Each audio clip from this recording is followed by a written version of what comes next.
Assalamualaikum warahmatullahi wabarakatuh. Apa kabarnya teman-teman? Balik lagi di Kajian Online. Susunan draft kementerian yang nanti akan mendampingi Prabowo Subianto dan Gibran Rakamuraka kembali mencuat dan menghebohkan publik.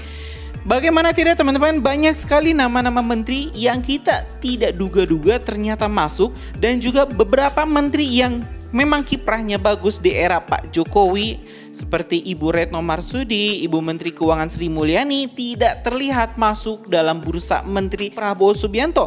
Nah, informasi ini teman-teman kita dapat dari kanal YouTube TV One dan juga artikel TV One. Kalau di artikelnya kita dapat di artikel yang berjudul Draft Susunan Menteri Kabinet Prabowo Gibran Hebohkan Jagat Maya. Ini nama-nama menteri baru. Kita bakal cek teman-teman, siapa saja sih sebenarnya menteri-menteri yang dipilih oleh Prabowo Gibran yang kelak akan menemani Kabinet Indonesia Maju selama 5 tahun ke depan. Apakah benar nama-nama kondang seperti Menteri Keuangan, Menteri Luar Negeri Ibu Retno Marsudi tidak masuk ke dalam bursa Menteri Prabowo? Kita bakal cek teman-teman.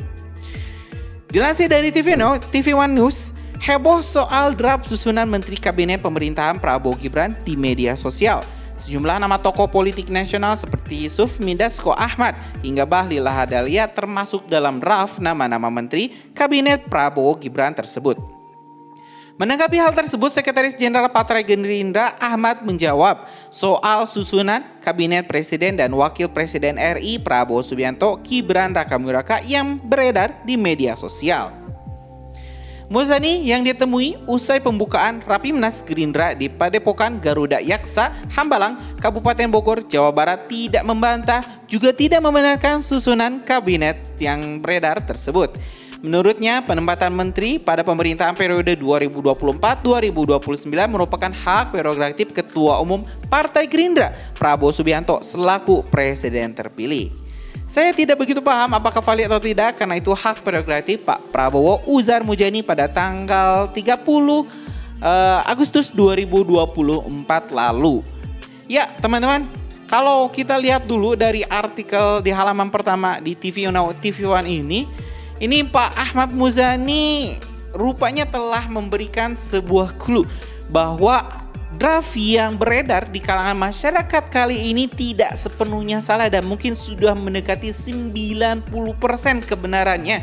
Karena ini Sekjen Gerindra sendiri, ini elit Gerindra sendiri tidak membantah bahwa nama-nama yang ada di poster tersebut memang nanti akan menjadi menteri di era Pak Prabowo. Nah, teman-teman, selanjutnya di sini Pak Muzani juga mengatakan bahwa Pak Prabowo sudah melakukan perbincangan terbatas dengan Gibran dan sejumlah pimpinan Partai Koalisi Indonesia Maju (KIM) untuk menentukan siapa saja yang akan ditunjuk sebagai Menteri Kabinet Prabowo Gibran. Kalau Pak Prabowo sudah mengajak ngomong dengan orang terbatas, saya kira iya. Dengan Mas Gibran, iya. Dengan partai-partai koalisi, iya. Tapi seberapa jauh intensitasnya dan hasil dari pembicaraan tersebut, saya tidak ikut, ujarnya. Muzani mengaku belum mengetahui siapa saja figur yang akan masuk dalam kabinet Prabowo Gibran. Siapa saja yang dipasang untuk menjadi Menteri A, untuk posisi B, ya saya tidak mengikuti, kata Muzani. Berikut teman-teman, ini draft susunan Kabinet Prabowo Gibran untuk 2024 hingga 2029. Kementerian Menteri Sekretaris Kabinet Susiono BSC MSC, Mendagri Komjen Pol Dr. Agus Andriano, Wamendagri Maijen TNI Purnawirawan Musa Bangun, Menteri Luar Negeri Lalu Muhammad Iqbal, Wakil Menteri Luar Negeri Juri Ardiantoro, Menteri Pariwisata dan Ekonomi Kreatif Erick Thohir, Wamenparekraf Helmi Yahya, Menteri Kesehatan dan Badan Kesehatan Dr. Beni Oktavianus, Wakil Menteri Kesehatan dan Badan Kesehatan Profesor Dr. Budi Wiweko, Menteri Sosial Kesejahteraan Perempuan dan Anak Rahayu Saraswati, Wakil Menteri Sosial Kesejahteraan Perempuan dan Anak Grace Natali, Menteri Ketenagakerjaan Nusron Wahid, Wakil Menteri Ketenagakerjaan Dr. Agus Jabo.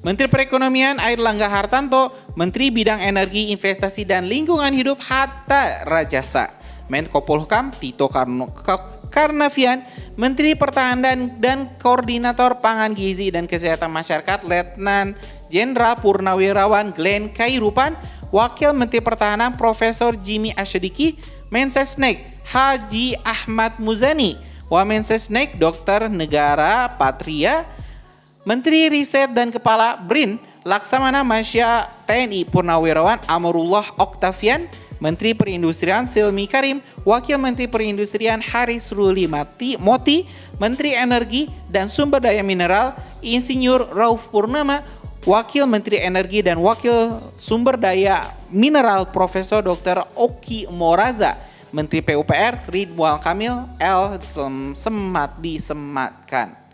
Nah teman-teman, barusan kita telah melihat ya draft susunan yang saat ini memang sedang heboh dan juga tidak dibantah oleh para elit-elit Gerindra. Nama-nama yang masuk dalam bursa ini atau poster ini mungkin bisa dikatakan 90% akan masuk untuk mengisi pos-pos kementerian. Hanya saja kita memang harus menunggu pengumuman resmi dari Bapak Prabowo Subianto dan juga Mas Gibran Rakabuming Raka terkait siapa saja menteri yang nanti akan menemani Kabinet Indonesia Maju selama 5 tahun ke depan.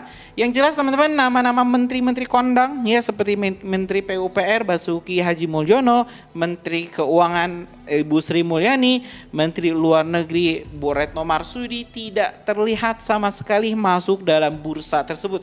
Padahal teman-teman beberapa waktu yang lalu banyak sekali pendukung-pendukung dari Prabowo Gibran yang juga meminta agar Bu Retno, meminta agar Pak Bas, meminta agar Bu Sri Mulyani juga dimasukkan untuk membantu Pak Prabowo 5 tahun ke depan. Tapi ya ini kembali lagi, pemilihan kabinet itu adalah hak prerogatif dari presiden selanjutnya yaitu Bapak Prabowo Subianto, dan kita berharap teman-teman pos-pos menteri ini lebih banyak diisi oleh profesional, tidak dari parpol, tidak dari partai politik.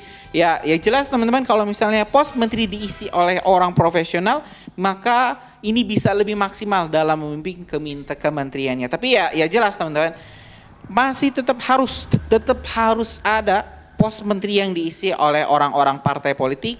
Mau bagaimanapun itu adalah koalisi, dan inilah salah satu yang harus dipahami oleh Bapak Prabowo. Untuk menjaga stabilitas koalisi memang harus ada para kader-kader parpol yang juga mengisi posisi menteri.